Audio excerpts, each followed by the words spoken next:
इनामगावचं वैशिष्ट्य म्हणजे काय, की या जे दफनं आहेत, पुरुषांची असतील, बायकांची किंवा मुलांची असतील, की ज्या ह्याच्यामध्ये दफन करण्याच्या आधी घोट्यापासून ते पाय कापून टाकायचे. पाय कापायचे? पाय कापायचे. म्हणजे तिथल्या कुठल्याच माणसाच्या जे काही सांगाडे मिळाले, हं.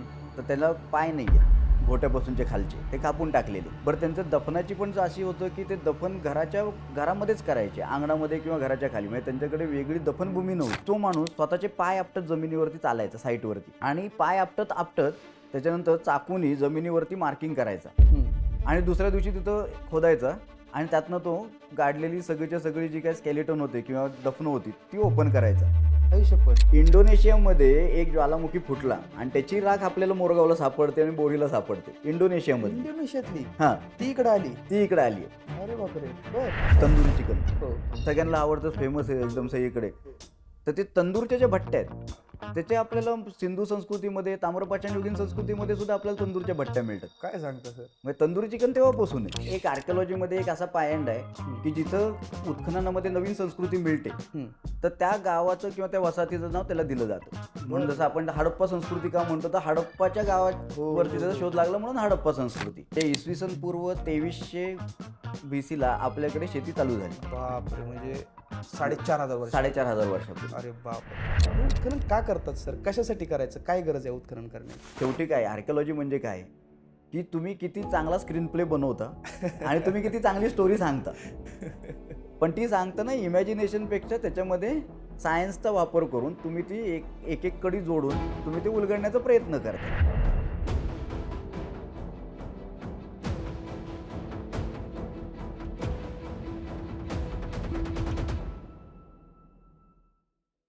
आर्किओलॉजी हा विषय कायमच गूढ राहिलेला आहे. जगभरामध्ये आर्किओलॉजीसाठी वेगवेगळ्या प्रकारच्या चित्रपटांची निर्मिती झालेली आहे. आर्किओलॉजी विषयाला घेऊन वेगवेगळी पुस्तकं लिहिली आहेत. ट्रेजर हंटिंग स्टोरी लिहिण्यात आल्या आहेत. इंडियाना जोन्स असतील, नॅशनल ट्रेजर असेल, द ममी असेल, अशा प्रकारच्या चित्रपटांचा मध्यवर्ती किंवा केंद्रबिंदू हा आर्किओलॉजी हा विषय आहे. आणि या आर्किओलॉजीविषयी जसं जगात आकर्षण आहे, तसं भारतात आकर्षण आहे, तसंच महाराष्ट्रामधली एक संस्था मागील 100 ते 150 वर्षापासून कार्यरत आहे. आणि त्याच आर्किओलॉजीमध्ये शिक्षण घेतलेले आणि त्याच संस्थेमध्ये आज प्राध्यापकाच्या भूमिकेमध्ये असणारे डॉक्टर प्रबोध शिरवळकर आज आपल्यासोबत आहेत, ज्यांनी आपली PhD पुण्यातल्या डेक्कन कॉलेजमधून पूर्ण केली आर्किओलॉजी या विषयामध्ये. जे आज मुलांना आर्किओलॉजी खास करून pre historic archaeology, proto historic archaeology हे जे 2 विषय आहेत, हे नेमके काय आहेत आपण त्यांच्याकडून आज जाणूनच घेऊयात. या विषयांविषयी ते आज विद्यार्थ्यांना मार्गदर्शन करतायत.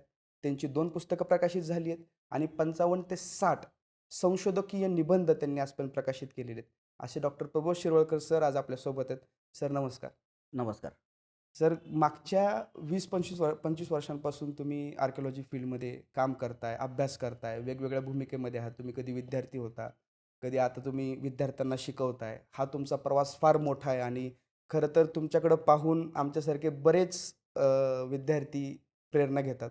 मला पण एक प्रश्न विचारायचा जो मला माझ्यामध्ये बहुतेक मी कॉलेजला ॲडमिशन घेतानाही माझ्या काही मित्रांनी विचारला होता, की आर्किओलॉजी म्हणजे जी काही ही एक फील्ड आहे, की ज्याच्यामध्ये सगळ्यात महत्त्वाचा भाग असतो उत्खनन. तर उत्खनन का करतात सर? कशासाठी करायचं? काय गरज आहे उत्खनन करण्याची? मुख्यतः आपल्याला हे पाहिलं पाहिजे किंवा हे जसं लहानपणापासून आपल्याला एक आवड असते, हं. की बाबा माझे वडील कोण आहेत, मग माझे आजोबा कोण आहेत, मग माझे खापर पणजोबा कोण आहेत. मग आपल्याला वंशावळी बघायला आवडतात, की बाबा आपण कुठल्या कुठल्या काळामध्ये आपले पूर्वज होते किंवा ते कशामध्ये कुठल्या लढ्यांमध्ये सहभागी झाले, काय त्यांचं होतं हे बघायला आपल्याला आवडतं. बरोबर. तर त्याच पद्धतीने जेव्हा आपण इतिहास स्वतःचा बघतो आणि समाजाचा बघतो, हं. तर जेव्हा समाजाचा इतिहास आपल्याला बघायला लागतो, तर तेव्हा आपल्याकडे ऐतिहासिक साधनं आहेत. पण त्याचबरोबरीने पुरातत्व हे एक मोठं साधन आहे आपल्याकडे, की ज्या ह्याच्यामधनं आपल्याला फक्त राजांचा किंवा राजवाड्यांचा नाही, तर सर्वसामान्यांचा इतिहास कळतो. ओके. आणि हा जो इतिहास आहे सर्वसामान्यांचा, तो खरं तर देशाचा इतिहास आहे. म्हणजे फक्त राजे कळले म्हणून देश कळला नाही, तर आपल्याला सर्वसामान्य जनता कळली पाहिजे आणि ती जनता कुठून कळते, तर उत्खननामधनं कळते. कारण आपल्याला त्यांची घरं मिळतात, त्यांची भांडी मिळतात, त्यांचे राहण्या-सहाण्यातले किंवा खाण्यापिण्याच्या ज्या सवयी आहेत, त्या आपल्याला कळतात, की ज्याच्यामार्फत आपण ही जे काही आपण आजपर्यंत प्रगत होत आलो, हं. तर त्या प्रगतीचे टप्पे जे आहेत, ते आपल्याला फक्त उत्खननामधनं कळू शकतात. त्यामुळे खरं तर उत्खनन हे आपल्याला म्हणजे एकूणच आपला जो काही एक माणूस म्हणून वैचारिक असेल, सामाजिक असेल किंवा आर्थिक असेल, ती जी आपली सुबत्ता आली किंवा त्याचे जे काही आपण वेगवेगळ्या वाटचाली करत आलो, तर ती समजण्यासाठी म्हणून आपल्याला उत्खनन किंवा पुरातत्व शाखा याचा महत्त्वाचा उपयोग होतो. मग सर ठीक आहे. म्हणजे तुम्ही सांगितलं तो विषय फार इंटरेस्टिंग आहे, की मानवी जीवनाचा इत्थंभूत अभ्यास करायचा असेल, तर फक्त कागदोपत्री पुरावेच नाहीत, तर आर्किओलॉजी सर्वात मोठा रोल प्ले करते या सगळ्या गोष्टींमध्ये. पण मग ह्या साईट शोधायच्या कशा? म्हणजे तुम्हाला कसं कळतं, की कुठल्या ठिकाणी जर उत्खनन करायचं आहे किंवा इथं जुन्या काळातले आपल्याला अवशेष भेटू शकतात किंवा नाही, हे कसं शोधता तुम्ही? याच्यामध्ये सर्वसाधारणपणे ना काही म्हणजे त्याच्यामध्ये आपण म्हणू की पारंपरिक पद्धती आहेत हं, आणि काही ज्या आहेत ते शास्त्रीय पद्धती आहेत. पण मुख्यतः पारंपरिक ज्या पद्धती आहेत, त्या जास्त चांगल्या आहेत शास्त्रीय पद्धतीपेक्षा. कारण की त्याच्यामध्ये काय आहे, की शास्त्रीय पद्धतीमध्ये काय आहे, की जसं Google Earth झालं किंवा GIS झाले, या ज्या नवीन टेक्नॉलॉजी आल्या आहेत, की कॉम्प्युटरवरती बसून आपण सॅटेलाईट थ्रू फोटोग्राफी करतो आणि त्याच्यामधनं मग उंचवटे किंवा त्याच्यामधनं तटबंदी कुठं दिसतीये का, हो, ह्याच्यामार्फत आपण वसाहती शोधायचा प्रयत्न करतो. पण पुरातत्वशास्त्र जे असं आहे, की ज्याच्यामध्ये जोपर्यंत तुमची माणसाची नाळ जुळत नाही, तोपर्यंत तुम्ही अभ्यास करू शकत नाही. आणि ती नाळ जी आहे, ती पारंपरिक ज्या आपल्या वेगवेगळ्या प्रथा आहेत पुरातत्वामधल्या, त्याच्यामध्ये ती नाळ जोडली जाते. म्हणजे साधं एक सोपी गोष्ट आहे, की जेव्हा तुम्ही एका गावातनं दुसऱ्या गावात सर्व्हे करता, सर्वेक्षणाचं काम करता. म्हणजे प्रत्येक खेड्यामध्ये आपण जातो, लोकांची विचारपूस करतो, त्यांना विचारतो. आता तुम्ही जर का बघितलं, तर प्रत्येक भागामध्ये ज्या जुन्या वसाहती आहेत, त्यांची एक ठराविक नावं आहेत. ती नावं त्यांना विचारलं तर तुम्हाला बरोबर सांगतील. आता म्हणजे मी पुरातत्वशास्त्राचा अभ्यास करून आलोय, म्हणून मी जर का पुरातत्वशास्त्र पुस्तकात कसं शिकवतात, तसं मी जर का सर्वसामान्यांशी बोललो, तर त्यांना काहीच कळणार नाही. बरोबर. मला त्यांच्या भाषेमध्ये किंवा त्यांना जे माहिती आहे, त्या ह्याच्यामध्ये मला बोललं, तर ते मला सगळी माहिती देऊ शकतात. म्हणजे उद्या जर का मी त्यांना जाऊन आर्किओलॉजीच्या किंवा पुरातत्वच्या भाषेत त्यांना विचारलं, की बाबा इथं सुंदीकालीन कुठली मातीची भांडी सापडतात का? किंवा ताम्रपाषाणयुगीन भांडी सापडतात का? तर त्यांना ते कळणार नाही. खरं. पण मी जर का त्यांना विचारलं, की बाबा तुमच्या इथं पांढरीचं टेकाड आहे का?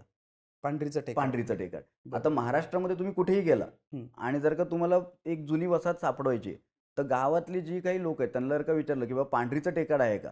तर ते बरोबर तुम्हाला जुन्या वसाहतीवरती घेऊन जातात. पांढरीचं टेकाड म्हणजे पांढऱ्या मातीची पांढऱ्या टेकडी. मातीचं टेकाड म्हणून त्याला ते पांढरीचं टेकाड म्हणतात. बरं.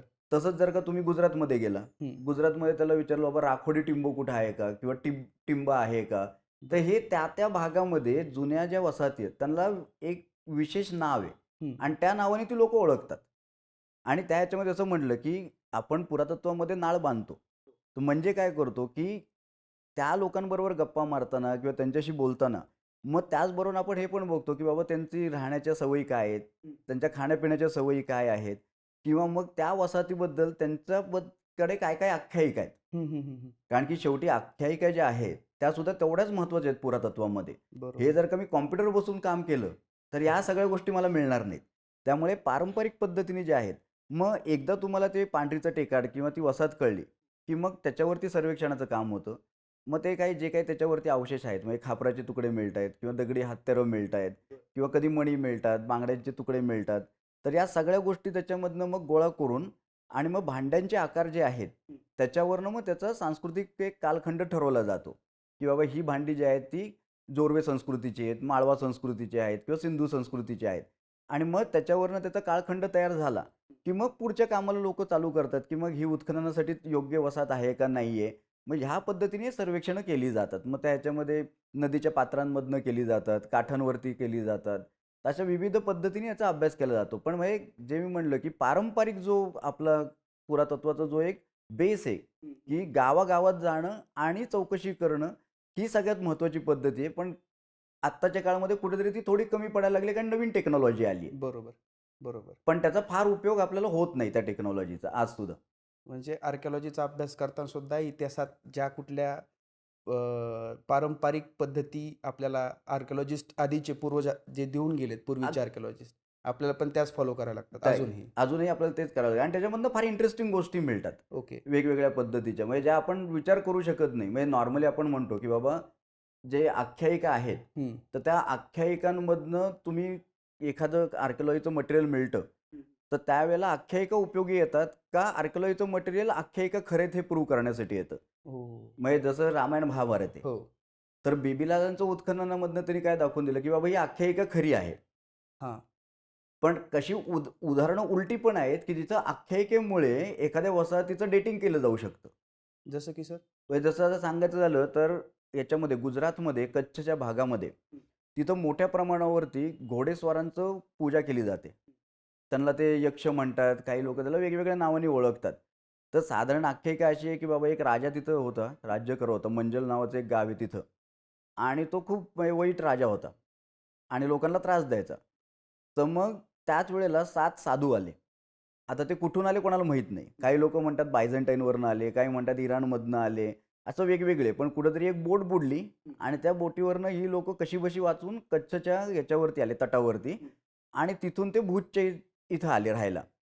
आणि ती लोकं साधी संत लोकं होती आणि डॉक्टर वगैरे होती. लोकांना औषधं, पाणी वगैरे असं द्यायची. आणि ते इतके फेमस झाले, की राजाचं कोणी ऐकेना. बरं. मग राजाने यांना कैद केलं. आणि मग त्याच्यानंतर त्यातला एक जो भाऊ होता, तो कसाबसा सुटला हं. आणि त्याच्यानंतर त्यांनी त्याची आर्मी मागून घेतली, जिथून त्या देशातनं तो आला होता तिकडनं हं, हं. आणि ह्या राजाला मारलं. तर त्याच्या प्रित्यर्थ म्हणून कच्छच्या सगळ्या गावांमध्ये हे हॉर्स रायडर्सची आपल्याला छोटी-छोटी मंदिरं दिसतात पाहायला. आणि जेव्हा आम्ही त्या भागामध्ये सर्वेक्षणाचं काम केलं, तर आम्हाला जेवढ्या मिडेवल सेटलमेंट्स होत्या मध्ययुगीन काळातल्या, त्याच्यावरती मातीपासून तयार केलेले हे घोडेस्वार मिळाले. त्याच्यावरनं आम्हाला कळलं, की ह्या साईटची डेट किती आहे. कारण की जो राजा आहे, तर ते वंशावळीनुसार त्या राजाची जन्मतारीख आणि मृत्यू दिलेला आहे. त्यामुळे त्या पिरियडमध्ये त्या सगळ्या साईट बसवणं आम्हाला सगळ्यात सोपं झालं. क्या बात है! तर आणि आता ह्या ज्या गोष्टी आहेत, हे हां. जोपर्यंत तुम्ही पायी फिरत नाही हं, आणि हं. लोकांशी संवाद साधत नाही, तोपर्यंत या गोष्टी तुम्हाला मिळत नाहीत. खरं आहे, खरं आहे सर. आता सर तुमचा राजस्थान, गुजरात, महाराष्ट्र किंवा भारतातल्या काही राज्यांमध्ये उत्खननाचा अनुभव आहे. तुम्ही फार वेगवेगळ्या क्षेत्रामध्ये किंवा वेगवेगळ्या भागांमध्ये उत्खनन केलेलं आहे. तर हे उत्खनन करत असताना तुम्हाला एका विशिष्ट टप्प्यावर जो एक थर सापडतो जमिनीच्या खाली, की या थरामध्ये आपल्याला एका हरप्पन संस्कृतीचे अवशेष मिळाले किंवा सिंधू संस्कृतीचे अवशेष मिळाले आहेत किंवा या थरामध्ये आपल्याला मध्ययुगीन काळातले अवशेष मिळाले आहेत. याच्यात प्राचीन काळ मग हा जो थरांचा कालावधी असतो, हा नेमका कशाच्या बेसिसवर तुम्ही ठरवता?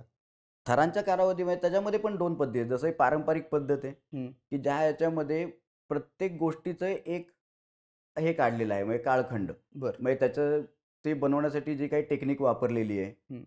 तर त्या टेक्निकवरनं किंवा भांडी असतील, तर त्यांच्या आकारावरनं, त्याच्यावर जी चित्रकाम केलेली आहेत, तर त्याच्यावरनं एक प्रत्येक संस्कृतीची ओळख आहे. म्हणजे जसं आपण दगडी हत्यारांबद्दल बोललो, तर मग त्या ह्याच्यामध्ये अश्मयुगीन कालखंडामधली जी हत्यारं आहेत, तर त्या ह्याच्यामध्ये सुद्धा मग आपण 3 वेगवेगळ्या डिव्हिजन्स आपल्याला पाहायला मिळतात. तर त्या ज्या डिव्हिजन्स आहेत, तर त्या मुख्यतः त्या टेक्नॉलॉजीवरती म्हणजे कुठली टेक्नॉलॉजी ते दगडी हत्यार बनवण्यासाठी वापरलेली आहे. मग त्याच्यावरनं आपल्याला तो अश्मयुगातला काळखंड आपल्याला कळून येतो कुठला आहे. हं. तसंच आपण जर का ताम्रपाषाण युगात आलो, हं. तर प्रत्येक संस्कृतीची स्वतःची भांडी बनवण्याची कला आहे ओके. आणि ती भांडी दुसऱ्या संस्कृतीने बनवलेली नाही आहेत, तशा बरं. पद्धतीची. बरं. तर त्याच्यावरनं त्याचा काळखंड आपल्याला काढता येतो.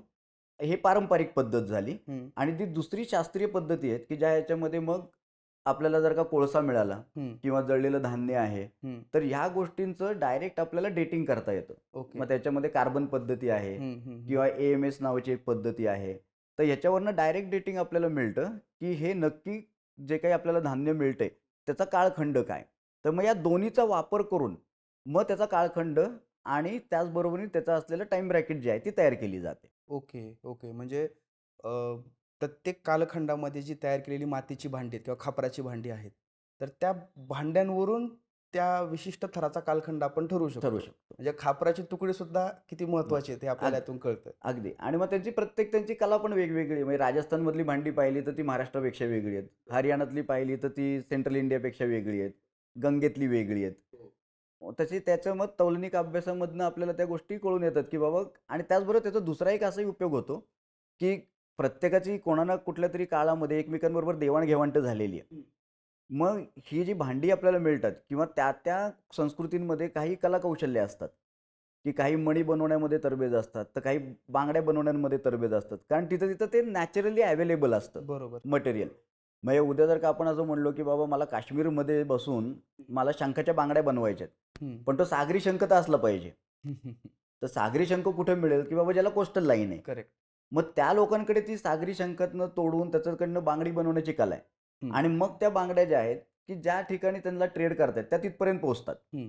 मग त्यावरनं आपल्याला कळून येतं, की बाबा ह्या-ह्या वसाहतींचा ह्या वसाहतींबरोबर आपल्याला संबंध किंवा व्यापार संबंध हे व्यापार आपल्याला संबंध दिसून असतो. येतं. ह्या ओके. पद्धतीने मग एकमेकांचे कनेक्शन्स काय आहेत, दळणवळण व्यवस्था काय असेल, या गोष्टींवरती आपण काम करू शकतो. बरोबर. कारण तसं जर बघायला गेलं तर हा जो कालखंड आहे अश्मयुगीन किंवा ताम्रपाषाणयुगीन किंवा इतर हा जो ज्या काळात लिखित पुरावे अस्तित्वात नव्हते आपल्याकडे, ज्याला आपण अशोकपूर्व कालखंड असं पकडूयात.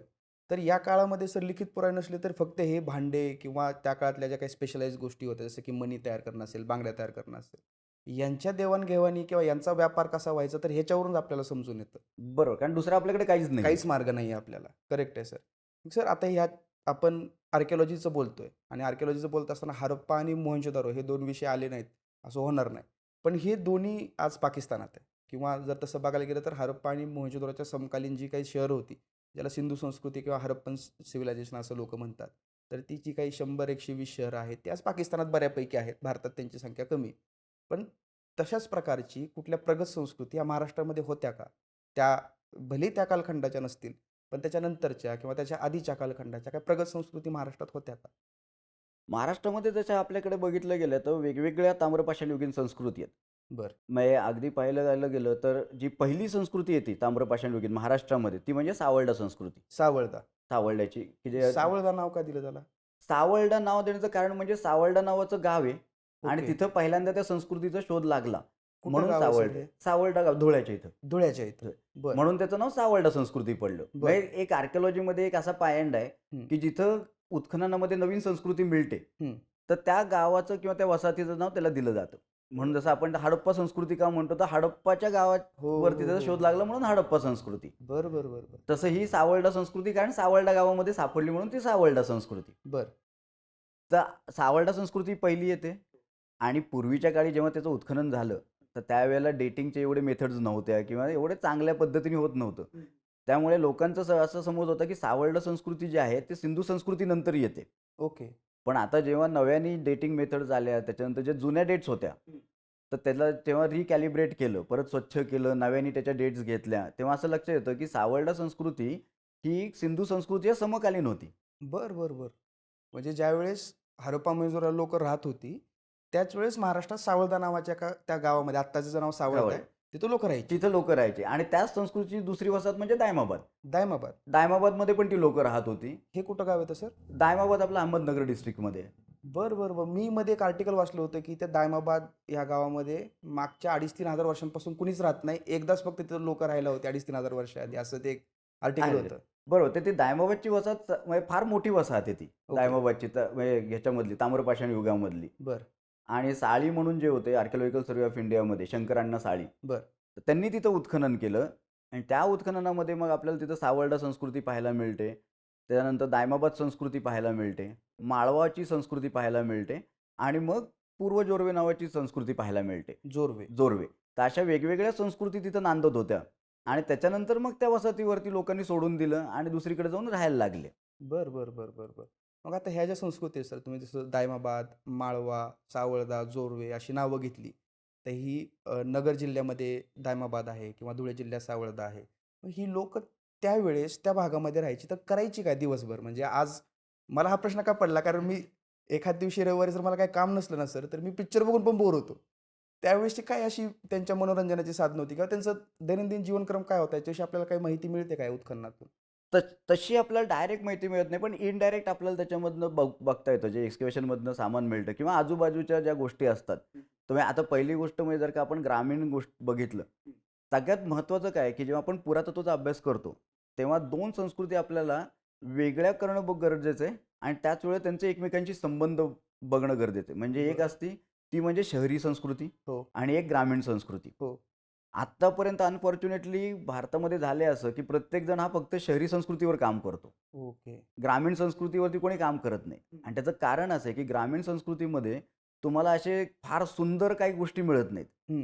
कारण ग्रामीण संस्कृती म्हणल्यावरती काय की शेतीवरती असलेलं जीवन आहे. बरोबर.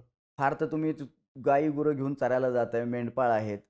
तर हे जे सर्वसामान्य लोकांचं एक आयुष्यमान आहे, ते आपल्याला तिथं पाहायला मिळतं. तर त्या ह्याच्यामध्ये कुठं लक्झरी नाही आहे. हं, हं, हं, हं. कष्टाचं जीवन असलेली लोक आहेत, की दिवसभर शेतामध्ये राबतायत. कुठेतरी बाबा लग्न कार्य आहे, तर कुठले तरी थोडेफार दागिने बनवले, ते दागिने घातले. तर त्यामुळे ग्रामीण संस्कृतीवरती लोकं फार कामं कमी करतात. आता यांची दिनचर्या काय असेल, तर बाबा साधारण आपण बघितलं, की त्यांच्या घरामध्ये जे काही वस्तू मिळतात, तर त्याच्यामध्ये दिसतं, की अगदी ग्रामीण जरी संस्कृती असली, तरी त्यांच्याकडे वेगवेगळ्या गोष्टी बनवणारे कारागीर होते. बरं. म्हणजे आजची जी आपण बघतो सिस्टम, 12 12 बलुतेदाराला आपण म्हणतो. बलुतेदाराची. तर त्या पद्धतीने आपल्याला दिसतं की बाबा कोण शंखाच्या बांगड्या बनवतोय बरं. किंवा कोणी तांब्याची वस्तू बनवतोय, कुंभार आहे. हं. त्याचबरोबरीने वेगवेगळी बाबा लाकडाची किंवा याची कामं करणारी लोक आहेत. काही लोक आहेत की जी जंगलामधनं जंगलाचा मेवा गोळा करून आणतायत. काही लोक शेती करतायत, काही लोक पशुपालन करतायत. तर ह्या पद्धतीची रचना आपल्याला त्या ग्रामीण संस्कृतींमध्ये दिसून येते पूर्ण बघायला.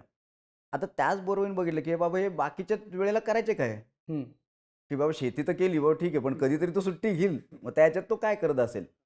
तर मग तिथं आपल्याला जे वेगवेगळ्या भागांमध्ये ताम्रपाषाण युगामधले पण आपल्याला जसं भीमबेटका आहे हो. किंवा बाकीच्या ज्या गुहा आहेत, की ज्याच्यामध्ये आपल्याला चित्रकाम केलेलं दिसतं.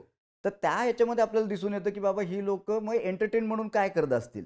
मग त्यातनं कळतं, की बाबा ह्या लोकांकडे डान्स होता हो. किंवा ही लोकं एकत्रित जाऊन शिकारीला जात होती. तर बरं. ह्या पद्धतीचे जे एंटरटेनमेंटची जे काही आपल्याकडे साधनं होती त्यावेळेला, ती आपल्याला त्याच्यामधनं दिसतात, त्या बरं, बरं, चित्रांमध्ये. बरं, बरं, बरं, बरं, बरं. म्हणजे थोडक्यात काय तर शेती आणि त्याच्यासोबत शिकार किंवा नृत्य किंवा चित्रकला किंवा कुठल्याही प्रकारची कला, ह्या गोष्टी ह्या आपल्याला फार पूर्वापार म्हणजे अश्मयुगीन किंवा ताम्रपाषाणयुगीन काळापासून त्या चालत आल्यात, जे आपण आजही फॉलो करतो. अगदी, अगदी. मग सर ही जी शेतीचा आत्ता तुम्ही विषय काढला, तर महाराष्ट्रात एक सहज क्युरिओसिटी म्हणून महाराष्ट्रातली पहिली शेती नेमकी कधी झाली असावी? किती वर्षांनी ती झाली असावी? महाराष्ट्रातले आद्य शेतकरी जे आहेत पहिले, पहिले ते शेतकरी म्हणजे सावर्डा. सावळदा. सावर्ड्याची लोकं. म्हणजे इसवी सन पूर्व 2300 BCला आपल्याकडे शेती चालू झाली. बापरे! म्हणजे 4,500 वर्षापूर्वी. 4,500 वर्षापूर्वी. अरे बापरे! आणि त्या लोकांनी शेती चालू केली आणि हळू मग आपण जर का बघत गेलो, तर म्हणजे आधीचा जो शेतकरी म्हणजे सावर्ड्याचा, हं. तर तो पावसावर अवलंबून होता. बरं. मग हळू जसं त्याची टेक्नॉलॉजी डेव्हलप होत गेली हं. आणि समृद्धता वाढत गेली, हं. मग आपल्याला असं दिसतं, की जोरवेच्या कालखंडामध्ये हं. ह्या लोकांनी घोड नदीच्या किनारी कालवा बांधून पाणी आतमध्ये गावामध्ये आणलेले शेतीसाठी बरं. म्हणून. बरं, बरं, म्हणजे बरं. ही एक इनामगावसारखी वसाहत एकमेव आहे ताम्रपाषाण युगीन, की ज्याच्यामध्ये आपल्याला कालवा काढलेला दिसतो. म्हणजे इनामगाव म्हणजे सर पुण्याजवळचं? पुण्याजवळचं शिरूर तालुक्यामधलं बरं, बरं, बरं, बरं, इनामगाव. बरं. ही एकमेव वसाहत आहे ताम्रपाषाण युगाची, जिथं आपल्याला हे इरिगेशन कॅनल्स पाहायला मिळतात. म्हणजे बाकी कुठल्याही ताम्रपाषाण युगीन संस्कृतीमध्ये अख्ख्या भारतात हं, असं हं. उदाहरण नाही.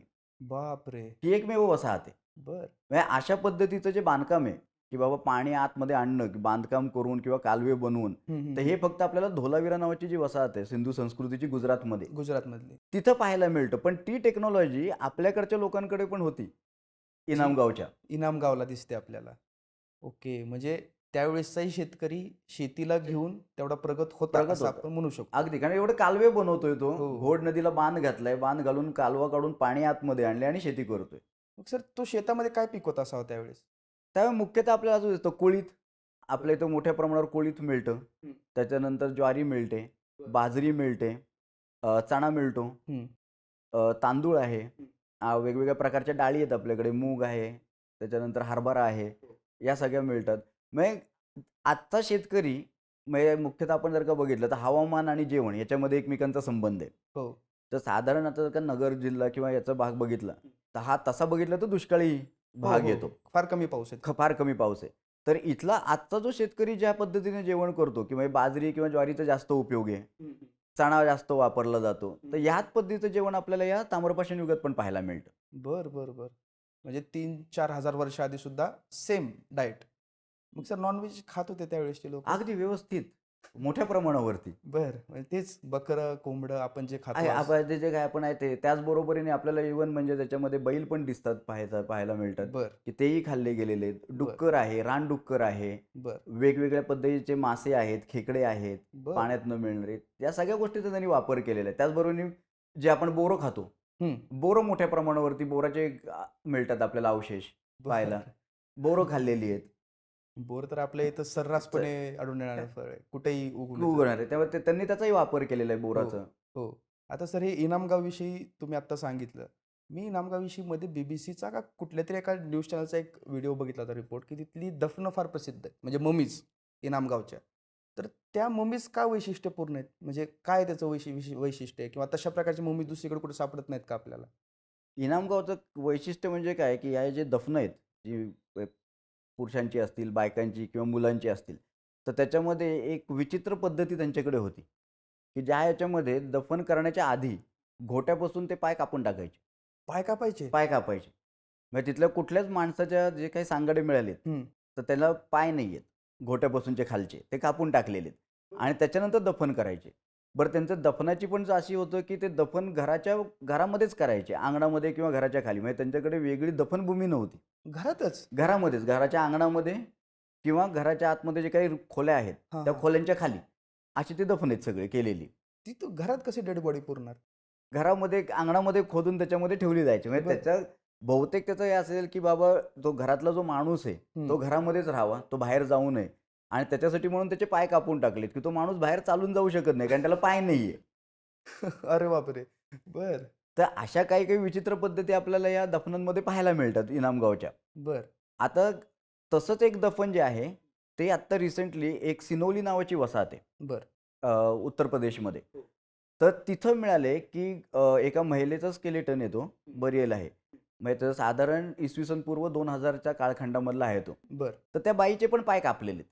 बरं, बरं, बरं, बरं, बरं. मग असे काही ठिकाणी मिळतात. पण हे जे आहे इनामगावचं, ते सर्रास सगळ्यांचे कापून टाकलेले आहेत. म्हणजे बाई किंवा सगळे, पुरुष किंवा लहान मुलगा. सगळ्यांचे कापून टाकलेत. बरं, आणि त्याच्यामध्ये अपवाद फक्त एकच माणूस आहे, की जो पूर्ण आहे. बरं. एकच आहे आणि तो म्हणजे इनामगावची जी वसाहत आहे, हं, त्याच्या मध्यभागी जे घर आहे, हं, जे उत्खननात सापडलेलं, हं. सगळ्यात मोठं घर आहे ते. 5 खोल्यांचं घर आहे. 5 कोणाचे? 5 हां, बीएचके. हां, 5 बीएचके सारखं आणि त्या घरामध्ये 3 वेगवेगळ्या कालखंडामधले सांगाडे सापडले. ओके. म्हणजे माळवा संस्कृतीचं एक आहे. बरं, मग त्याच्यामध्ये पूर्व जोर्वे संस्कृतीचं आहे आणि मग उत्तर जोर्वे संस्कृतीचं आहे. ते बरं, एकाखाली एक 3 कालखंडातले माणसं आहेत त्याच्यामध्ये दफन बरं, केलेली. बरं. आणि त्यातला जो सगळ्यात शेवटचा आहे, हं, म्हणजे तो उत्तर जोर्वेमधला, हं, हं. तर त्याच्यामध्ये त्याला माणसाच्या आकाराचा एक हे बनवलेलं आहे, घडा बनवलाय आणि त्याच्या आतमध्ये त्याला बसवलंय. म्हणजे जे द ममी चित्रपटात आपण बघितलं हां, होतं. तसं माणसाच्या आकाराचा मोठा घडा आहे. बरं, त्या माणसाला आत बसवलंय, त्याचे पाय कापलेले नाहीयेत. ओके. आणि मग ते असं बघ जे वेगवेगळ्या पद्धतीची कामं झाली इनामगावला, हं. तर त्याच्यावरनं असं लक्षात येतं, की हा बहुतेक गावप्रमुख असावा. बरं, बरं, बरं, बरं. म्हणजे आज म्हणजे सुद्धा बघितलं तर नॉर्मली जे काही बाबा पाटील, देशपांडे, हो, हो, देशमुख जे हो. असतात, त्यांचे तर ते वाडे. गावाच्या मध्यभागी घर असतं, सगळ्यात बरोबर, मोठं घर असतं. बरोबर. तर त्या पद्धतीने हे इनामगावचं बहुतेक ते त्यावेळचा जो कोण सरदार किंवा त्या बाबा गाव चालवणारा जो कोणी इन्चार्ज असेल, त्याचं घर असावं. आणि मग त्याच्यासाठी म्हणून त्याचे पाय कापलेले नाहीयेत, की हा बाबा समाजाचं किंवा त्या व्यवस्थेचं सगळं देखभाल त्यांनी करावी परत, मेला असला तरी. अरे बापरे! म्हणजे सर स्वर्ग, नरक ह्या कल्पना आज आपल्या आहेत. पण कदाचित त्यावेळेसच्या लोकांच्या अशाच काही कल्पना असाव्या, की म्हणजे जसं तुम्ही म्हणलात, की मेलेला माणूस आपल्याला सोडून जाऊ नये. तो सोबत राहावा. म्हणजे तो नक्कीच कुठेतरी जात असावा. नाही आणि ह्या कल्पना पहिल्यापासून आहेत. कारण की कसं आहे, की आपण जर का बघितलं ही जी काही दफनं आहेत, म्हणजे फक्त ताम्रपाषाण युगातली नाही. म्हणजे अगदी सिंधूमध्ये जर का पाहिलं किंवा वेगवेगळ्या ह्याच्यामध्ये जर का आपण पाहिले सांस्कृतिक कालखंडामध्ये मिळणारी, हं. तर दफनाबरोबर आपल्याला भांडी मिळतात. बरं. त्याच्याबद्दल आपल्याला त्याच्या बरोबरीने हत्यारं ठेवलेली दिसतात. हो. तर ह्या सगळ्या गोष्टी आहेत. म्हणजे हे काय दाखवतं, की बाबा माणूस मेल्यानंतर दुसऱ्या जन्मात जातो. हं. तर त्याला जी काही बेसिक गोष्टी लागतील, की बाबा अन्नधान्य बरोबर असलं पाहिजे. स्वतःच्या संरक्षणासाठी थोडेफार त्याच्याकडे वेपन्स असले पाहिजेत. बरं, तर बरं, ह्या बरं. गोष्टी आपल्याला सगळ्या त्याच्यामध्ये ठेवलेल्या दिसतात. ओके. म्हणजे अगदी इजिप्तसारखं नाहीये, की पूर्ण शहरच्या शहर सोनंच. हां, त्याच्यामध्ये हां, हां, हे हां. केलंय. तशा गोष्टी आपल्याला दिसत नाहीत. हां, हां, हां. पण बेसिक जी कल्पना आहे, हं. की बाबा मेल्यानंतर दुसऱ्या जन्मात जातोय आणि त्याला लागणाऱ्या गोष्टी ज्या आहेत, हं, हं. तर त्या आपल्याला त्याच्याबरोबर ठेवल्या पाहिजेत. तर ही संकल्पना आपल्याला दिसून येते भारतात सुद्धा. बरं, बरं, बरं, बरं. म्हणजे फार इंटरेस्टिंग आहे सर हे, जर तसं बघायला गेलं तर. आता ही जी सगळी दफनं झाली, ह्याच्यातले कुठल्या अशा प्रकारच्या ममीज किंवा ज्याला आपण दफनं किंवा बरियल्स असं तुम्ही म्हणलात, ते कुठं बघायला मिळेल? कुठल्या म्युझियमला ठेवलंय किंवा काही आहेत, की जे आपल्याला डेक्कन कॉलेजच्या म्युझियममध्ये आहेत. ओके. तर तिथं तुम्ही येऊन बघू शकता. बरं. आर्किओलॉजीचं जे म्युझियम आहे, हो. त्याच्यामध्ये म्हणजे मी आत्ता तुम्हाला जो म्हणलो माणूस, हं. की जो सरपंच किंवा हां, हां, हां, मेन हां. असावा, तर तो ओरिजिनल डेक्कन कॉलेजच्या म्युझियममध्ये ठेवलेला आहे तसाच्या तसा. 3,000-4,000 वर्षापूर्वीचा पूर्वीचा. माणूस. हां. तर तो तुम्ही तिथं बघू शकता. त्याच्या व्यतिरिक्त काही अजून सांगाडे आहेत, की ज्या डेक्कन कॉलेजनी केलेल्या ज्या वसाहती आहेत उत्खनन, बरं. म्हणजे बुद्धियालसारखी आहे कर्नाटकमधली. हो. तर त्याच्यामधनं एक छोट्या बाळाचं स्केलेटन सापडलेलं आहे. बरं, तर तो ठेवलेला आहे. बरं, नेवासेची जी वसाहत आहे, तर नेवासेमधल्या वसाहतीतला एक स्केलेटन ठेवलेला आहे. बरं. असे काही स्केलेटन तिथं ठेवलेले आहेत, की जे लोकं बघू शकतात येऊन. ओके. तर ह्या दफनांचंच एक जोडून मला प्रश्न विचारायचा आहे, की त्यावेळेसच्या लोकांच्या घरात किंवा अंगणात दफन होती. तर घरं कशा प्रकारची होती त्या लोकांची? आता वेगवेगळ्या ठिकाणी वेगवेगळ्या पद्धतीच्या आपल्याला प्रथा पाहायला मिळतात. म्हणजे बांधकामाच्या बाबतीमध्ये. बरं. म्हणजे जर का महाराष्ट्रासारखा भाग पाहिला हं. तर मुख्यतः ज्या कोडाच्या भिंती बांधतात आज सुद्धा, हं. की बाबा चिखलाचा वापर केलाय आणि बांबू लावले, चिखल जो आहे माती, हो. की ती आतून बाहेरून त्याला सारवली जाते आणि वरती छप्पर झावळ्यांचं असतं. बरोबर. तर तशा पद्धतीची घरं जी आहेत ती महाराष्ट्रामध्ये जास्त प्रमाणामध्ये आपल्याला ताम्रपाषाण युगात पाहायला मिळतात. बरं. पण तेच जर का राजस्थानसारख्या बाजूला गेलो, हं. तर तिकडं मग त्यांनी कच्च्या विटांचं बांधकाम केलेलं आहे जास्त हं.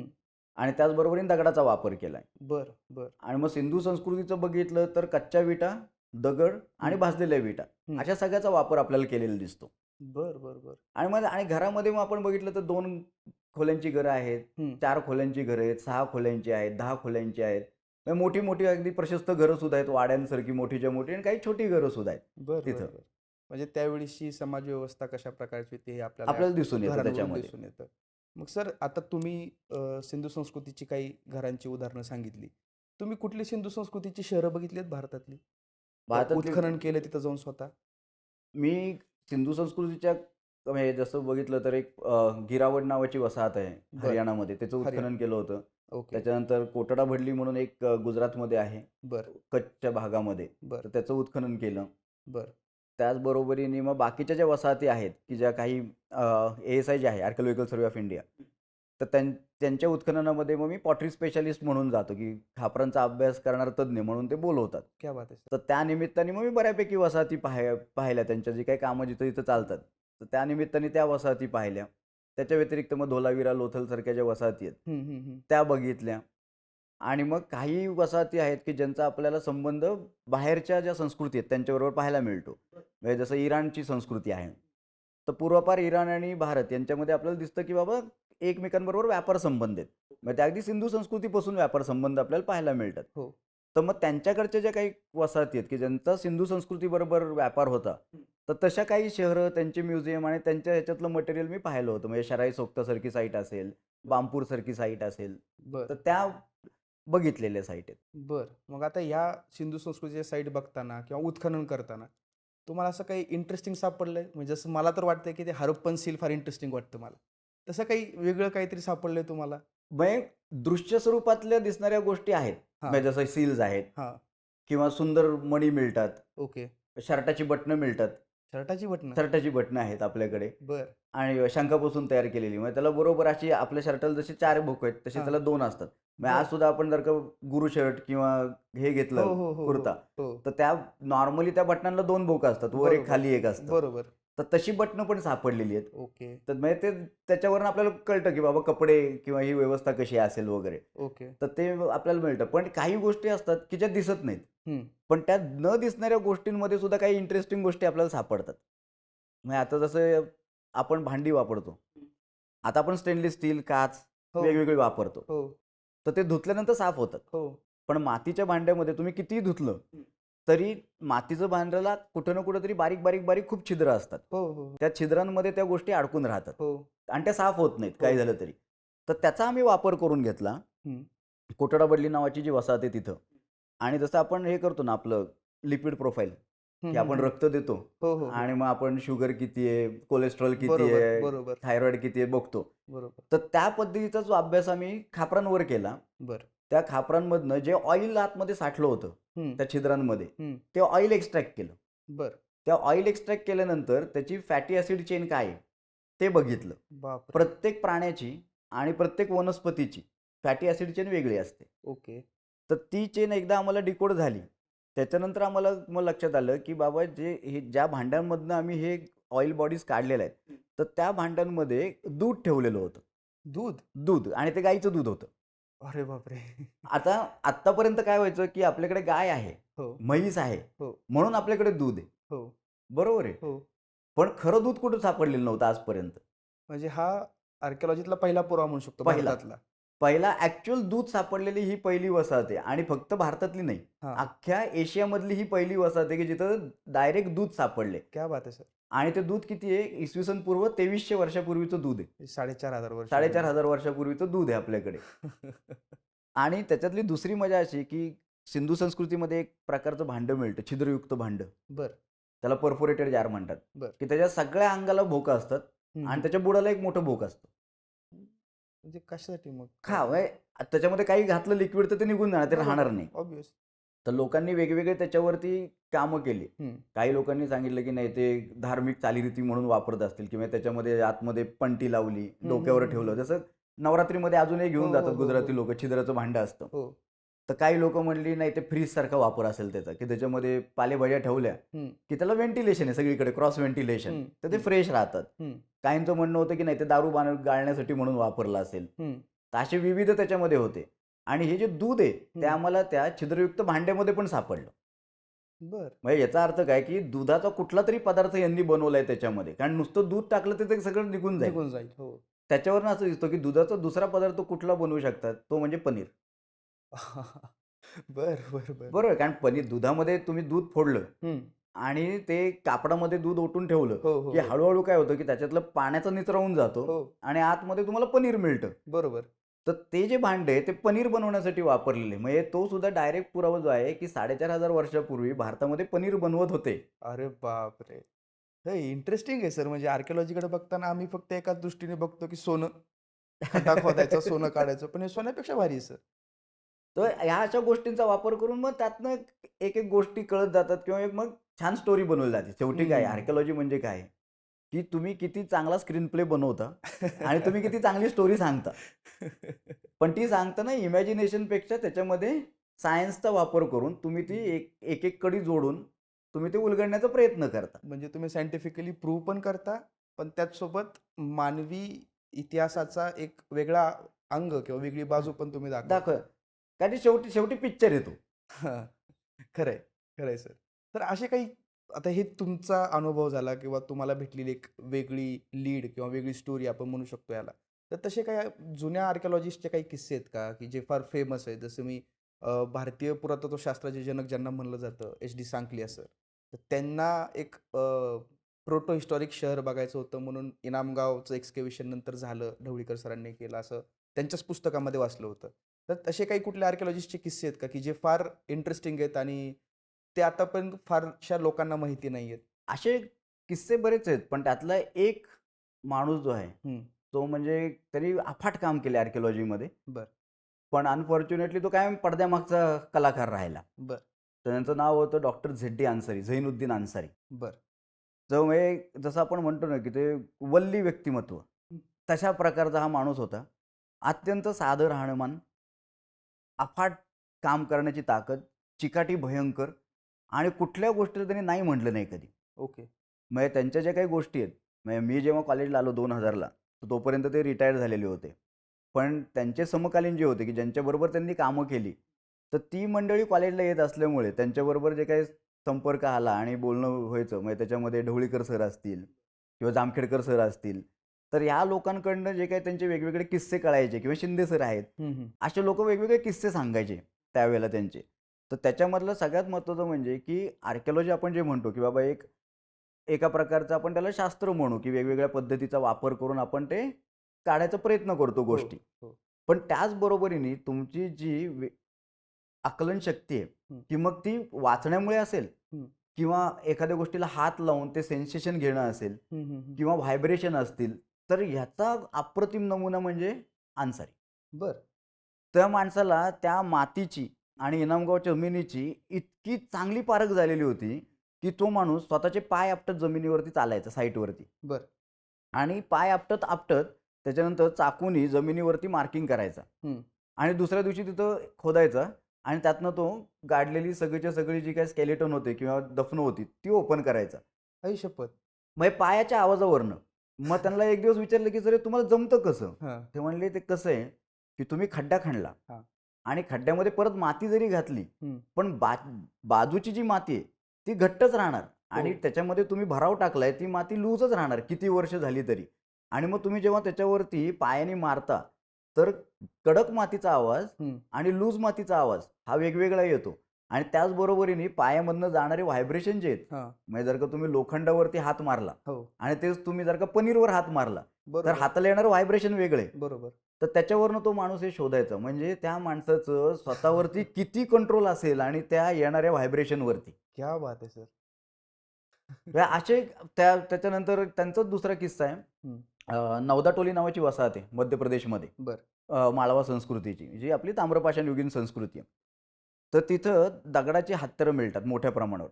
म्हणजे ब्लेड म्हणतात त्याला. असे मोठे-मोठे लंबुळकी काढलेले असतात, पाती आणि एका बाजूने त्याला धार केलेली असते. तर हे झेड्डी अन्सारी त्या नवदाटोलीच्या वसाहतीवरती उत्खननातनं जे असे मिळायचे ब्लेड, तर त्याचा वापर करून दाढी करायचे. काय सांगता? म्हणजे हे दाखवायला की बाबा आणि ह्याच्यामध्ये काय की म्हणजे हा मजेचा पण प्रकार आहे की बाबा मी ह्यानी दाढी करतो. हां, हां.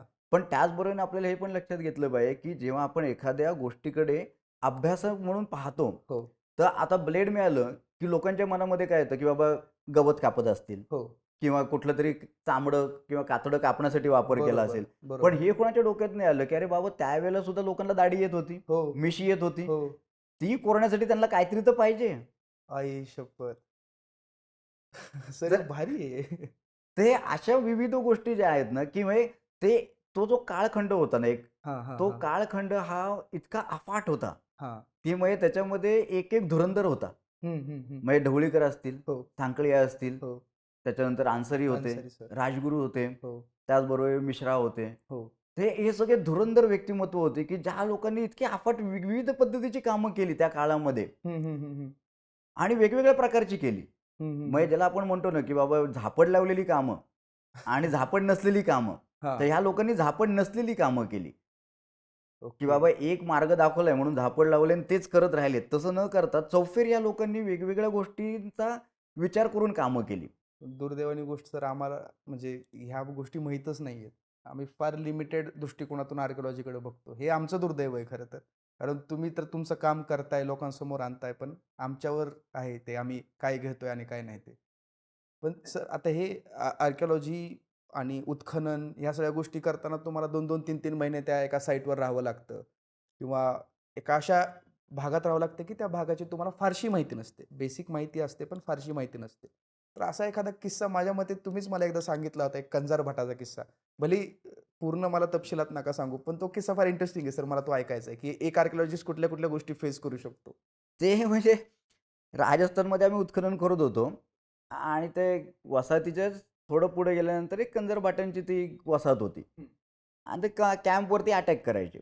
मग ते अटॅक करायचे म्हणजे काय, की ते आलेले आणि गेलेले कळायचेच नाहीत. ते हत्यार वापरत नाहीत, हं. काहीच नाहीत आणि ते एकमेकांशी बोलत पण नाहीत. बरं. ते पक्ष्यांच्या भाषेमध्ये, प्राण्यांच्या भाषेमध्ये एकमेकांना सिग्नल देतात. ओके. त्यामुळे तुम्ही झोपून राहता कारण तुम्हाला ते पक्ष्यांचे आणि प्राण्यांचे आवाज वाटतात. पण ते ॲक्चुअली माणसं असतात. आणि त्यांच्याकडे झाडपाला असतो, की जे हळूच तुमच्या तंबूमध्ये येतात आणि नाकावरनं तो झाडपाला फिरवतात. हं. त्याच्यानंतर पुढचे 8-10 तास तुम्ही बेशुद्ध राहता. अरे बापरे! आणि बरं. मग तेवढ्या याच्यामध्ये ते सगळं सामान घेऊन गेलेले असतात. तर असं 2दा त्या कॅम्पवरती अटॅक झाला. बरं. मग त्याच्यानंतर आम्ही नाईट गार्ड ठेवले, हां, हां. की त्यांच्याकडे बंदुका होत्या. काही लोकांकडे ॲक्चुअली बुलेट होत्या, काही लोकांकडे छर्र्याच्या बंदुका होत्या. बरं. हे संरक्षणासाठी कारण हे अवघड आहे रोजचं झालं तर. आणि मग त्याच्यानंतर एक गाजलेले व्यक्ती होत्या. हं, त्या हं, हं. काही कामासाठी गिलुंडला आल्या होत्या. बरं. तर त्यांना झोपेमध्ये चालायची सवय होती. बरं. तर त्यांना तंबू दिला, ते झोपले आणि मग रात्रीच्या वेळेला ते जे नाईट गार्ड ठेवले होते, तर ते तंबूमध्ये आले माझ्या. ते म्हणले, की ते असं-असं कंजाडभाट बहुतेक आलाय आणि सगळ्या तंबूच्या मागनं फिरतोय. तर मग आणि त्यावेळची परिस्थिती अशी होती, की लाईट वगैरे फार काही कॅम्पमध्ये लागायचे नाहीत 2003 वगैरेला वगैरे. तर एक लाईट फक्त लावलेलं असायचं, की जिथं जो एंट्रन्स होता कॅम्पचा, हं. त्याच्या मुख्य याला दरवाज्यावरती एक लाईट असायचं, की बाबा कोण आलं गेलं कळावं एवढ्यासाठी म्हणून. कारण लोकं यायची तर गाडीला वगैरे आत घ्यायला जागा राहावी म्हणून. बाकी कॅम्प सगळा अंधारामध्ये, काहीच नाही. तर बघितलं तर तंबूच्या मागनं एक माणूस रांगत-रांगत चाललेला. मग सगळ्यांनी पोझिशन घेतली. काही लोकं त्याच्या मागच्या बाजूला गेले, काही लोकं पुढच्या बाजूला गेले, काहींनी गेट थांबवून ठेवलं किंवा पळून जाऊ नये. सगळं झालं आणि हळू तो माणूस रांगत चालला होता. सगळ्यांनी गन लोड केल्या, एम घेतला की आता हां, हां. मारायची. हां, हां. असं करत तो माणूस आला आणि जेव्हा ते लाईटच्या इथं आला, हां. तेव्हा कळलं की अरे आपल्या कामचा माणूस आहे. मग सगळे ओरडले, की "अरे नाही, नाही आपला माणूस आहे, मारू नका, मारू नका." एवढा गदारोळ झाला त्या माणसाला काही खबर नाही. काही नाही, काहीच नाही. काहीच नाही. हां, तो आपला रांगतोच आहे. हां, मग शेवटी त्याला उठवलं. हां. उठवल्यावर त्यांनी पहिला प्रश्न विचारला, "तुम्ही सगळे माझ्या तंबूमध्ये काय करताय?" आणि मी म्हटलं, "बाबा तू वर बघ तुला तंबू दिसतोय का?" मग तेव्हा कळलं, की याला झोपेमध्ये चालायची सवय. ओके. आणि त्याच्यामध्ये यांनी काय केलं, की तंबूला 2 दरवाजे असतात. एक हो, पुढचा असतो हो, आणि मागचा नॉर्मली बंद करून ठेवलेला असतो. हो. तर हा पुढच्या दरवाज्यातनं बाहेर यायच्या ऐवजी मागच्या बाजूच्या नाड्या उघडून तो हां. मागच्या बाजूने गेला झोपेत. झोपेमध्ये. हे झोपेतच. सगळं झोपेमध्ये. हां. म्हणजे कसं त्याला जमलं देव जाणे.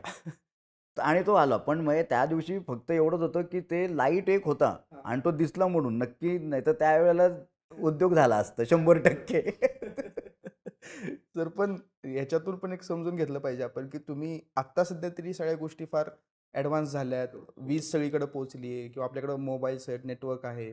त्यामुळे आपण संपर्क लगेच करू शकतो. पण असा काळ, की ज्या काळामध्ये वीज नव्हती, संपर्काची साधनं नव्हती.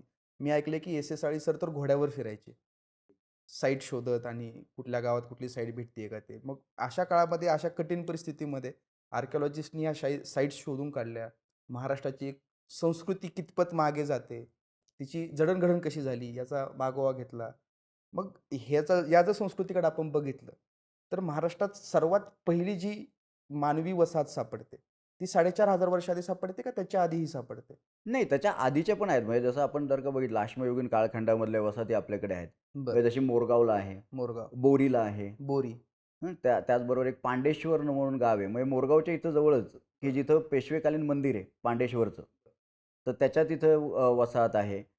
तर अशा विविध वसाहती आपल्याकडे आहेत, की ज्या अगदी म्हणजे 1,00,000 वर्षापर्यंत त्याचं कालखंड मागे जातो. बरं. अशा अनेक वसाहती आपल्याकडे आहेत. त्याचबरोबरीने जर का बघितलं, तर मोरगाव किंवा बोरीसारख्या ठिकाणी आपल्याला ज्वालामुखीची राख पाहायला मिळते. ज्वालामुखीची? ज्वालामुखीची. आता त्याच्यामध्ये काही लोकांनी जे काही कामं केली, त्याच्यावरती वाद आहेत, की बरं. म्हणजे ती 75,000 वर्षापूर्वीची आहे हं. का 1,50,000 वर्षापूर्वीची आहे, असं वाद आहेत त्याच्यावरती. बरं, बरं. पण राख आहे 100%. म्हणजे ओके. आपण जरी तो वाद बाजूला ठेवला, की बाबा हं, नक्की हं. काळखंड काय हं. आणि ती राख आली कुठून? तर ती काय त्या मोरगावमधला तो काय हे नाहीये ज्वालामुखी. मग? इंडोनेशियामध्ये एक ज्वालामुखी फुटला आणि त्याची राख आपल्याला मोरगावला सापडते आणि बोरीला सापडते. इंडोनेशियामधली. इंडोनेशियातली? हां, ती इकडं आली? ती इकडे आली आहे. अरे बापरे! बरं. आणि मग ते इंडोनेशियाची लाट इथं येऊन जी पडली, ती आपल्याला अजून सुद्धा पाहायला मिळते. म्हणजे अजूनही कोणी जर का गेलो बोरीला किंवा मोरगावच्या ह्याला गेलो बाजूला, तर ती राख अजूनही आपल्याला पाहायला मिळते. अरे अजूनही तिथं आहे ती राख. इंटरेस्टिंग आहे सर. म्हणजे इंडोनेशियामध्येच ज्वालामुखी फुटला. भले आपण तो कालखंड जरी बाजूला ठेवला तरी 75,000 ते 1,50,000 वर्ष ह्याचा मधला तो कालखंड. तिथली राख उडून महाराष्ट्रात आली मोरगावला. मोरगावला. बरं. म्हणजे साधारण आपण असं म्हणू शकतो, की महाराष्ट्रामध्ये 1,00,000 वर्षांपासून लोकं राहत आहेत. अगदी. मागील 1,00,000 वर्षांपासून. आणि त्याची जी सांस्कृतिक जडणघडण झाली, त्याला आपण एक संस्कृती म्हणू शकतो. ती 4,500 वर्षांपासून आपल्याला महाराष्ट्रात ठळकपणे दिसून दिसायला येते लागली. उत्खनाच्या माध्यमातून. मग त्याच्यामध्ये काय होतं, की ठळकपणे दिसतं का? कारण की साधारण 4,500 वर्षापूर्वी जे आपण म्हणतो सावर्डा संस्कृती, तर ही लोकं स्थिर झाली. स्थिर झाली म्हणजे शेती करायला लागली. शेती करायला लागली, स्थिर झाली. बरं. त्याच्यामुळे आपल्याला त्यांच्या घराचे अवशेष मिळतात किंवा बाकीच्या गोष्टी मिळतात. बरं. पण मग त्याच्या आधीची जी लोक आहेत अश्मयुगीन कालखंडामधली, हं. त्या लोकांचं पण मोठ्या प्रमाणावर योगदान हे शेती करण्यासाठी आहे. ओके. म्हणजे कसं आहे, की जेव्हा त्यांनी बाबा दगडी हत्यारं चालू केली, तर त्या दगडी हत्यारांमधनं त्यांना कळलं, की बाबा मी कंदमुळं काढू शकतो, मी झाड कापू शकतो, मी प्राणी मारू शकतो. मग त्याच्यामधनं जी टेक्नॉलॉजी हळू डेव्हलप होत गेली, तर हे सगळे वेगवेगळे आपल्या ह्याच्यामधले म्हणजे जे काही आपण क्रांती होत गेली किंवा ती टेक्नॉलॉजीमधली असेल किंवा प्रगत होत गेली, तर त्या प्रगतीचे टप्पे आहेत. म्हणजे शेती हा एक टप्पा आहे. पण त्याच्या अगोदर सुद्धा हे टप्पे जे येत गेलो आपण, हो. ते तेवढेच महत्त्वाचे शेतीसाठी म्हणून. बरं. आणि मग शेतीनंतरचे पुरावे जास्त मिळतात कारण की ते वसाहती आहेत. हो. म्हणजे शेतीच्या आधी जी लोकं होती, की बाबा जी भटक्या स्वरूपातली होती, हं. तर ती कधी इथं राहिले, कधी तिथं राहिले. एका जागी ते स्थिर नव्हते. स्थिर नव्हते. त्यामुळे त्या लोकांच्या आपल्याला वसाहती मिळत नाहीत. जशा आपल्याला शेती सुरू झाल्यानंतर मिळतात. तर त्यामुळे आपल्याला असं वाटतं, की बाबा हे 2 जे कालखंड आहेत, हे अगदी एकमेकांना पासून दूर आहेत. पण तसं नाहीये. हे प्रगतीचे टप्पे आहेत. त्यामुळे एका टप्प्यावर पुढचा टप्पा अवलंबून आहे. बरं. त्यामुळे तो हळू होत गेला. म्हणजे आता एक साधी अगदी एक्झाम्पल द्यायचं झालं तर आपण काच बघतो. हो. हं. तर आता लोकांचं कसं आहे, की लोकांना वाटतं, की काच जी आहे, ती ऐतिहासिक कालखंडामध्ये काच यायला लागली. त्याच्या आधी काच नाहीये. पण सिंधू संस्कृतीमध्ये पण काच आहे. बरं. म्हणजे एक फॅन्स नावाचं एक मटेरियल असतं. तर त्याच्यापासून त्यांनी बांगड्या बनवल्या. तर त्याच्यावरती त्यांनी सिलिकाचं कोटिंग दिलेलं आहे. सिलिकाचं. सिलिकाचं. बरं. आता सिलिका काय आहे? ग्लास. बरोबर. बरोबर आहे. तर बरोबर. ग्लासची प्रॉपर्टी त्या लोकांना माहीत होती. म्हणून तर ते कोटिंग ते त्यांनी दिलं वरती, की ती चकाकावी म्हणून. ओके. फक्त त्यांनी काचेच्या बांगड्या बनवल्या नाहीत, की ज्या नंतर आपल्याला ऐतिहासिक कालखंडामध्ये येतो. हं, हं, पण हं. ही जी टेक्नॉलॉजी आहे, की बाबा काच तयार करणं, ती वितळवणं हं, आणि ती त्याच्यावरती चढवणं. हं. तर ह्या टेक्नॉलॉजीमधनं मग ती क्लास टेक्नॉलॉजी डेव्हलप होते. बरं, बरं, बरं, बरं, बरं. म्हणजे थोडक्यात काय तर आपण आत्ता जरी म्हणलं, की आपण खूप सिव्हिलाइज झालोय किंवा खूप प्रगत झालोय, तर प्रगती फक्त टेक्नॉलॉजी जी एक कॉम्प्युटर किंवा या बरोबर आहे. ह्याच्यात दिसते आपल्याला ती आहे. पण बाकी आपलं जे दैनंदिन जीवन आहे, ते अजूनही तसंच आहे. त्याच्यामध्ये थोडाफार फक्त प्रगत झालोय म्हणा आपण किंवा थोडाफार फरक झालाय त्याच्यामध्ये. हां, पण तो फरक कुठे दिसतो आपल्याला, की जो टेक्नॉलॉजीमुळे आलेला फरक आहे तो. हो. नाहीतर आपली विचारसरणी असेल किंवा आपलं राहणीमान असेल किंवा ज्याच्यामध्ये आपलं जेवण-खाण असेल, कम्युनिटी त्याच्यामध्ये काही फार लिव्हिंग त्यामध्ये फार काही फरक फार पडलेला काय नाहीये. फरक नाही. म्हणजे बरोबर. आज आपण स्टाईल म्हणून ठीक आहे, आपण पिझ्झा खाऊ किंवा हो, बाकीच्या गोष्टी खाऊ. हो. पण रोजच्या जेवणाला पोळी, भाजी, भात, भाकरी भाकरी ह्या गोष्टी आजही आपल्याला लागतात त्या लागतात. लागतात. आणि हे आपल्याला ते पूर्वजांकडनं आलेले आहेत ताम्रपाषाण युगापासून, की आपण तेच खातोय, तेही तेच खात होते. म्हणजे त्या ह्याच्यामध्ये येऊन अगदी आपण चिकन म्हणलं, की तंदुरी चिकन. हो. सगळ्यांना आवडतं, फेमस आहे एकदम हो, सगळीकडे. हो. तर ते तंदूरच्या ज्या भट्ट्या आहेत, हां. त्याचे आपल्याला सिंधू संस्कृतीमध्ये, ताम्रपाषाण युगीन संस्कृतीमध्ये सुद्धा आपल्याला तंदूरच्या भट्ट्या मिळतात. काय सांगता सर? म्हणजे तंदुरी चिकन तेव्हापासून आहे. आता मला इथून पुढे चिकन खाताना असं लक्षात येईल, की मी 4,500 वर्षाची परंपरा पूर्ण करतोय. म्हणजे आपल्याकडे वांगं होतं, वांगं आपल्याला मिळालंय. सगळ्यात अगदी मजा म्हणजे खाण्याच्या गोष्टींबद्दल आपण बोलतो. हो. पण त्याचबरोबर काही गोष्टी असतात, की ज्या आपल्याला स्वतःचं शरीर साफ करण्यासाठी लागतात. बरं म्हणजे आपण जर का बघितलं, आताच्या काळामध्ये मध्ये खूपच आयुर्वेदिक जे होतं ते कमी झालं होतं हं, हं. आणि आता लोकं परत शिकेकाई, रिठा हो, हो, हो, आणि हो, मग हो. ते कसं चांगलं आहे म्हणून वापरायला हो, लागले. हो. पण जर का बघितलं तर आपल्या लहानपणी आजी वगैरे जे असतील ते शिकेकाई आणि रिठा याच गोष्टी वापरायच्या. करेक्ट. बरोबर आहे. तर कुणाल नावाची एक वसाहत आहे, कुणाल, कुणाल हरियाणामध्ये. हरियाणामध्ये. तर तिथं सिंधू संस्कृतीच्या काळामधलं रिठा आणि शिकेकाई सापडली. काय सांगता सर? हां, सिंधू संस्कृतीच्या काळामध्ये पण रिठा आणि शिकेकाई होती आपल्याकडे.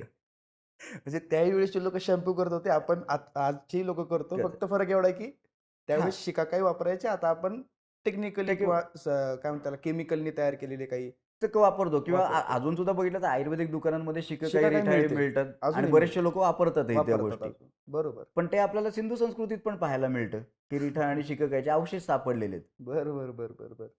क्या बात है सर! हे फार इंटरेस्टिंग आहे हे सगळं. म्हणजे माझा तर आता इतिहासाकडे बघण्याचा दृष्टिकोन बदलतोय. कारण आर्किओलॉजी हा फार वाइडर पर्स्पेक्टिव्ह देतं इतिहासाकडे बघण्याचा. बरोबर. नाहीतर आपण राजांची युद्ध आणि त्याच्यामधून झालेल्या वाटाघाटी याच्यामध्येच फारसं राहतो. ज्याला आपण पॉलिटिकल हिस्ट्री असं आपण म्हणतो. एक वेगळा प्रश्न विचारतो सर. तुमचे वडील सुहास शिरवळकर, की ज्यांनी मराठी साहित्यामध्ये किंवा भारताच्या साहित्य परंपरेमध्ये फार मोठं योगदान दिलेलं आहे. आणि त्यांची पुस्तकं वाचून, त्यांच्याच लिखाणावर निर्माण झालेला दुनियादारी चित्रपट बघून किंवा काही मालिका बघून आम्ही मोठे झालेलो आहे. तर त्यांनी कधी या आर्किओलॉजीविषयी तुमच्यासोबत काही चर्चा केली किंवा ते कुठल्या साईटवर आले तुमचं उत्खनन बघायला किंवा आर्किओलॉजीकडे बघण्याचा त्यांचा पर्स्पेक्टिव्ह काय होता नेमका?